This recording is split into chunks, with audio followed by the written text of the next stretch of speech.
Some of the philosophers who deny all sorts of duality declare that one's own self is responsible for his personal happiness and distress. Others say that superhuman powers are responsible, while yet others say that activity is responsible. And the gross materialists maintain that nature is the ultimate cause. Purport. As referred to above, philosophers like Jaimini and his followers established that fruitive activity is the root cause of all distress and happiness, and that even if there is superior authority, some superhuman powerful god or gods, he or they is also under the influence of fruitive activity, because their reward results according to one's action. They say that action is not independent because action is performed by some performer. Therefore, the performer himself is the cause of his own happiness or distress. In the Bhagavad Gita 6.5, also it is confirmed that by one's mind, freed from material affection, one can deliver himself from the sufferings of material pangs. So one should not entangle oneself in a matter by mind, but by the mind's material affections. Thus, one's own mind is one's friend or enemy in one's material happiness and distress. Atheistic materialistic Sankhyatis conclude that material nature is the cause of all causes. According to them, combination of material elements are the cause of material happiness and distress, and disintegration of matter is the cause of freedom from all material pangs.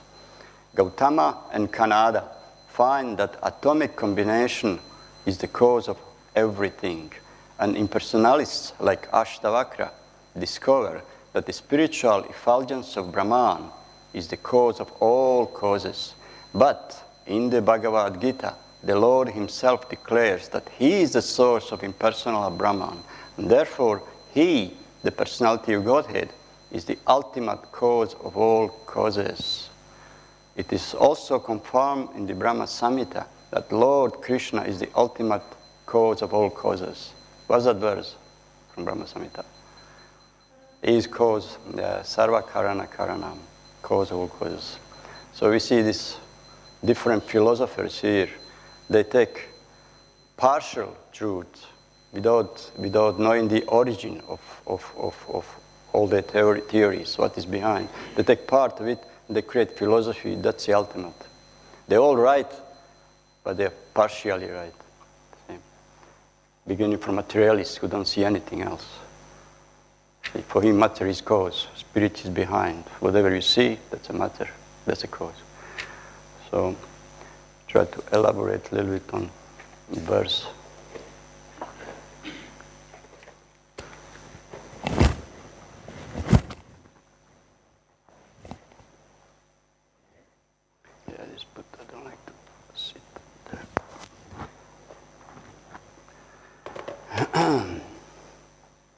Okay, again, there's a translation. Some philosophers who deny all sorts of duality declare that one's own self is responsible for his personal happiness and distress.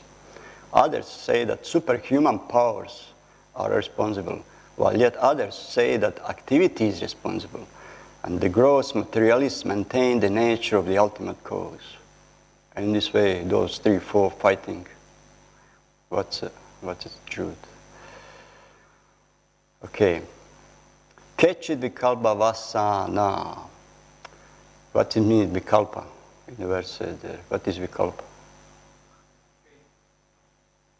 What is vikalpa? What means? Sankalpa, vikalpa.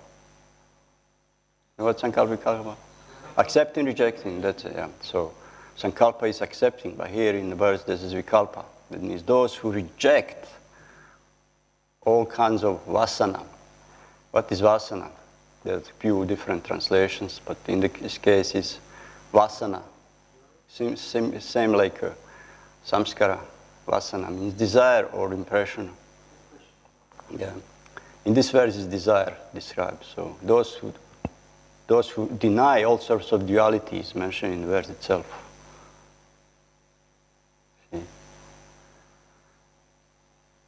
some of the philosophers who deny all sorts of duality, how you call those who deny all duality? How you call those philosophers? Monists, yeah, exactly. Everything is one. They declare that one's own self is responsible for personal happiness and distress, as is in purport is a little bit touched upon. Those monists, they declare that I'm responsible for my personal happiness and distress, no higher cause. You see? Duality is denied in this verse. According to Srila Jiva Goswami, there are two main material dualities. So there are two main material dualities which monists deny, which is, one is, does one sees material good and bad? These are duality. Material good and bad. That's a duality in material world. So monists, they refute duality, which we also agree. See? But these are, according to Jiva Goswami, two dualities. One is one sees material good and bad, beautiful, ugly, all this opposed. And the second is that one sees the entire material world as separate from the independent of Supreme Personality of Godhead. That's the thing which we disagree. In one sense, good and bad, it is all mind, manasa. But second one, to see entire material world as separate or independent from the Supreme Personality of Godhead, that's the thing which monists are erring in this duality. This is the first duality, that of opposite, is subject to dissolution by influence of time. And the second duality, that means whatever is good, bad, it's all temporary within this world, so it's all temporary, see. And the second duality, that of separateness from Supreme, they said, monists, that this is simply hallucination, our own belief. Monists' views, these are monist views. Yeah. Therefore, they said that one acts according to, corresponding karma, whatever, and a reaction comes. So there's no Supreme. So whatever one does, corresponding reactions will come to that. So in that sense, even if it's Supreme, as purport said, even if there is Supreme or some God, whatever, he is bound to give you according to what you create, reactions. He gives you a reaction according to that. So that means he is also bound. So he cannot give you more or something different than you deserve. That means you creating your own destiny in that sense. Whatever you do, you get action. His pattern, his system is set up, and God is just there. He's helpless. He does what you deserve. See, he's bound. Yeah.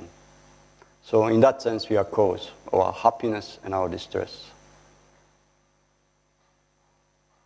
They say that action is not independent because action is performed some performer. It's not independent, just out of the blue.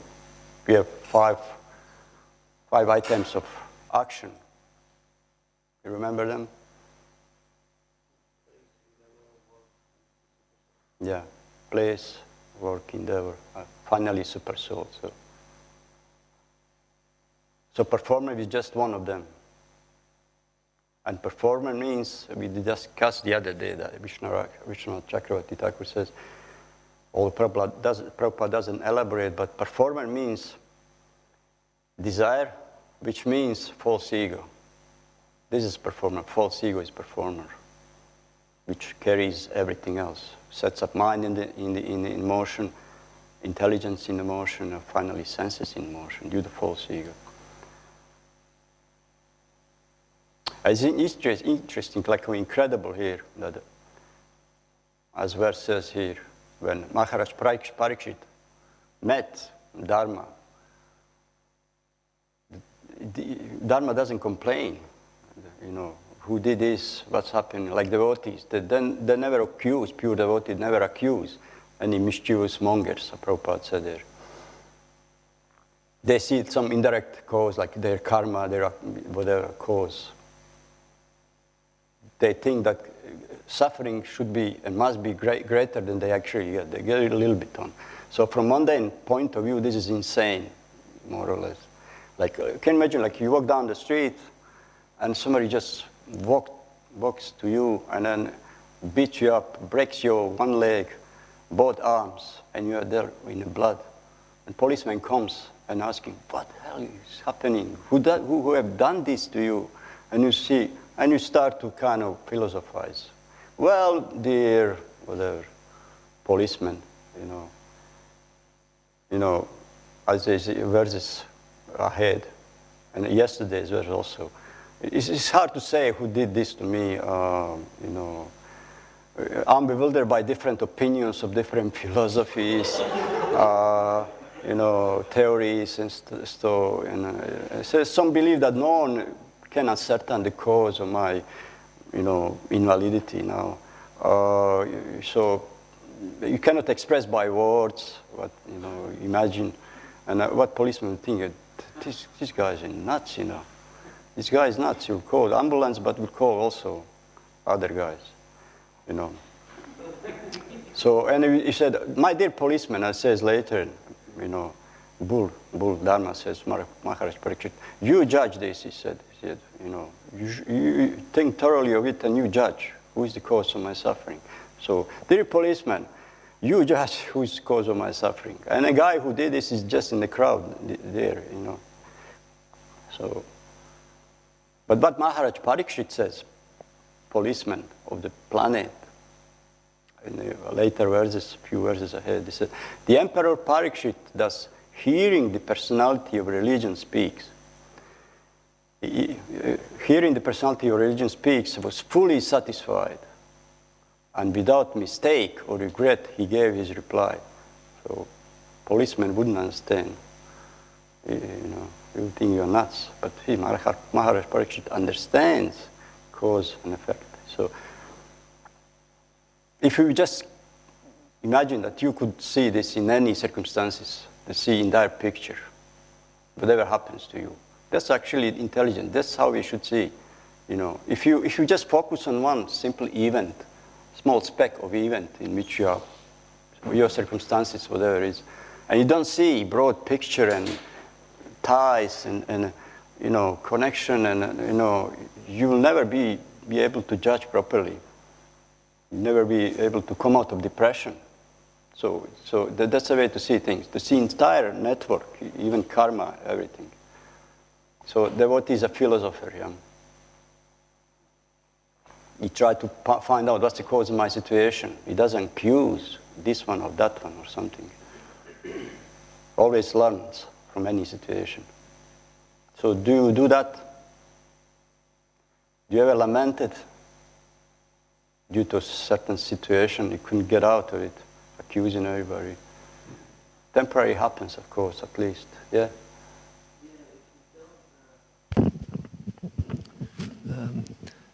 The cause of your action, if you don't check it out after, you're just like a little blind man bumping into the wall, bumping into that, and you're not learning anything actually. You're just it's a life of bumps. So hard knocks school. You got to think, maybe I remember there's something there in the way, so. Maybe we just contemplate that. But for the temporary, we just freak out. That's a mind. It really freaks out. Okay, thank you. Devotee has intelligence. He can, very quickly he can sober out and find out what's going on. So devotee doesn't lament for long, at least. And why I'm suffering? That's the beginning of spiritual life, actually. Kayami, what's that? Sanatana Goswami. Yeah, Lord Chaitanya instructed Sanatana Goswami. Kayami, something, tapa troy. What is tapa troy? What means tapa? And there's another meaning to tapa. Do you like austerities? Are pleasant? Then the sufferings. So tapa also means sufferings. And try, what means try? Threefold. So he was asking Lord Chaitanya, after he just escaped from the prison from whatever, bribe the Muslims and then went through all this forest and got this skin disease and then finally arrived to Chaitanya Mahaprabhu. And Chaitanya Mahaprabhu embraced him with this oozing sores on his body. And he was, don't do this, don't do this. So after that, when they sort him out and they gave him, accommodation or whatever. Then he came and this is first which he asked Lord Chaitanya, Kayami, who am I and why I'm suffering? And then Lord Chaitanya instructed me. There's many verses in this. Madhya Lila, I think. And then Lord Chaitanya actually narrates why we're suffering. This is a very philosophical thing to focus and study. First is more or less all these verses summarize that because of identification with the body and the mind. First, Lord Chaitanya establishes who is supreme and then touches upon karma, about fruitive activity, something to establish very clearly why we suffer. It more or less comes to misidentification with the body and the mind. That's the cause of all suffering. So Dharma Bull kind of try to pin all these aspects. And Maharaj Parikshit is satisfied because he understands that this fellow knows. Policeman, what he would say, in that case.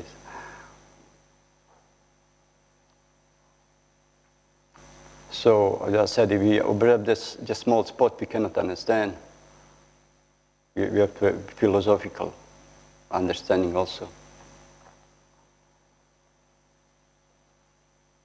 Like this situation, like there are many conspiracies, many theories about what's happening, why is that? It's incredible how this small, tiny virus just morphs and morphs and morphs and morphs. Can destroy it, just can destroy it. The other day we discussed with Sankirtan Priya, if you make the virus, if you make him a devotee, nothing can destroy him. And, he spreads all over the planet. So in that sense, see, many theories, many conspiracies, but we have to see agents of even karma, even. Also, as time passes, people get used to it. Anyway, what we would say, like, there must be some cause behind, some plan, Krishna's plan, whatever it is, must be something behind, Just accept. You cannot do anything. Nobody can do anything but accept, do his best, As from 5 factors of action of anything is included here also. Super soul, sanction, finally everything. And should we do something about it? You can try, like when it's flood, you put dams or whatever, put sandbags. When it's rain, take umbrella. So we can do our best. Wear your mask, wear your gloves, disinfectant. Don't talk too much with strangers. That's how much you do. But you cannot do nothing. But please try to protect yourself. God protects those who protect themselves. What to do? About if you discuss the cause, that is like a rabbit hole, entering a rabbit hole. You can't figure out. Is that really from animals? Is that really from bats? Is that really this? They're created in labs. So how is that possible? So, you just get lost in all this waste of time. And purport says that one must deliver himself with the help of the mind and not degrade himself.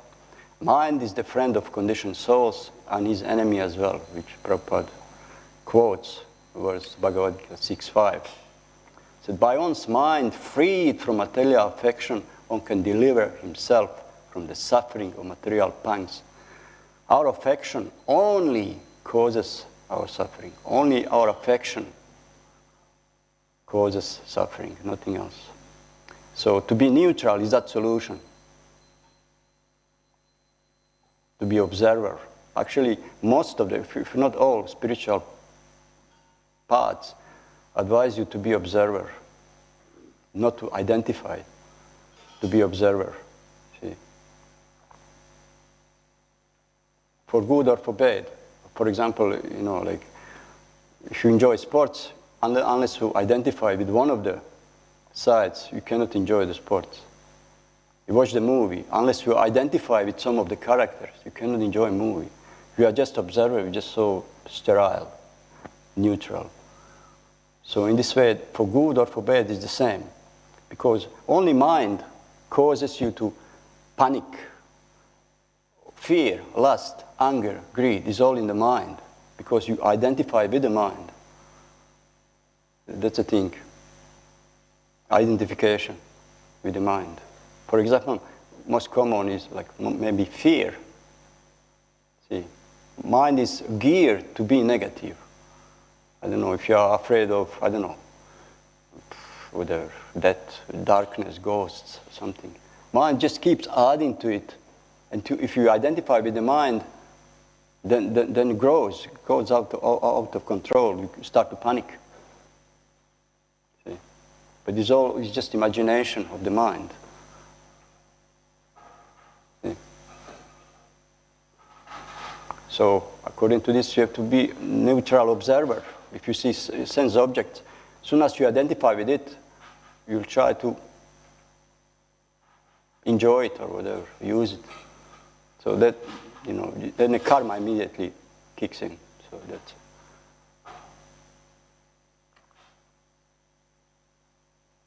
Since mind is mostly negative, as I mentioned, mind just adds negative things, even this situation. What your meditation is about this virus or whatever. Slowly, worst scenario mind creates. So, creates mostly. But how you control that? How you control that mind or not identify with the mind? Yeah? It's intelligence. That's what's between you and between the one mind. Like, I'm here, mind is there. What is between is kind of vacuum, but that's intelligence. Intelligence controls the mind, or intelligence prevents you not to identify with the mind. And what is that intelligence? How is it strengthened? How?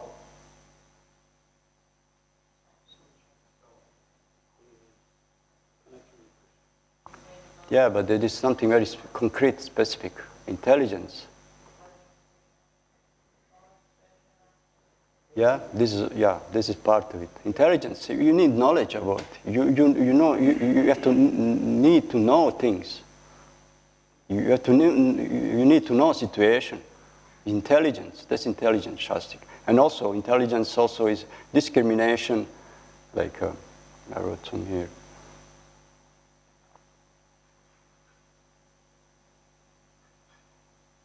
Like logic. This is Shastra. Shastic knowledge, beyond your grasp, but the Shastic knowledge. But then logic, reason, and knowing things what they are. Like when we are all small, we would see, I don't know, jacket on a hanger, and at night it looks very weird if you look at it. It looks like it's some demon, and at some point you see even moves, even he has a hand, so, But if you know, this is actually my jacket there, I just left before sleep, and whatever it is, doesn't.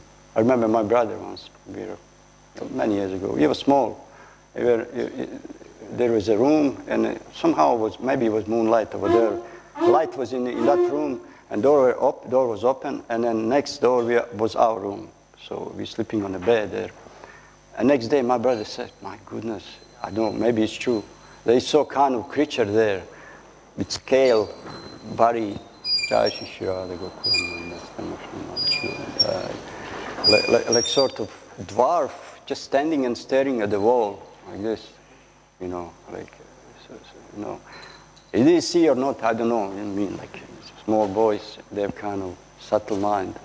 But you just imagine how many times happen to everybody, So in this way, how mind adds things to it. Like at night, I don't know, you are alone in the house. And then, I don't know, you woke up at night, whatever, go to toilet, whatever, and then you cannot sleep. Just so dry, you can't sleep. And then mind starts to work. What about ghosts and Buddhas and this and that? And at some point you start to panic. In most of these cases, people have fear from the ghosts. The other day I was talking to somebody, some of the devotee member congregation, is panic fear of ghosts.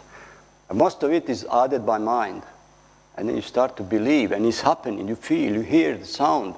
You know, it can be some whatever heater cooling down and creates noise. You think, oh, the steps. So this is how mind, just add things you cannot control. And how you call a person who cannot control the mind?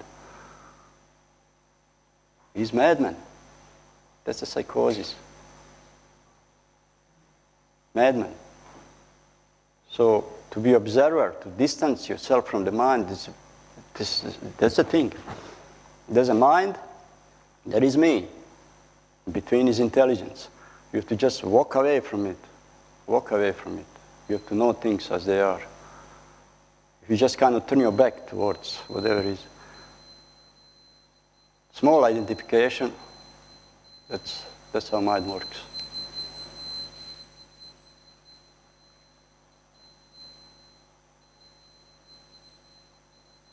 Because if you get involved, you get entangled straight away. One's mind is one's best friend and also his best enemy, greatest enemy. What does actually mean, this verse in Bhagavad Gita? Controlled mind is one's best friend and uncontrolled mind is one's worst enemy. What means that? Like, let's say, you see some obstacle in a whatever it is. It can maybe concrete obstacle, maybe abstract obstacle, whatever. And then in front of that, you see nice stepstone there. Yeah, very simply. You walk there, step on that stone, and a crossover. Easy. And then you walk, and then you step on this stone slab, whatever, and this stone slab opens the mouth and it grabs your leg. This is what mind presents, you know. So these obstacles created by mind, you know. So how you control the mind? See? You see the goal, but you see obstacles, and then you identify with the mind, and mind presents all kinds of rubbish, and you get stuck. So to cross over is simply just ignore it. Just, you know, that's by using intelligence, that's a control mind. Also, for their purpose, said the Sankhya, present Sankhya, they said, material is Sankhya, everything is in creation, is a combination of material elements. So if you disintegrate the matter, then that's it, you are free, there's no suffering anymore. Any question or something?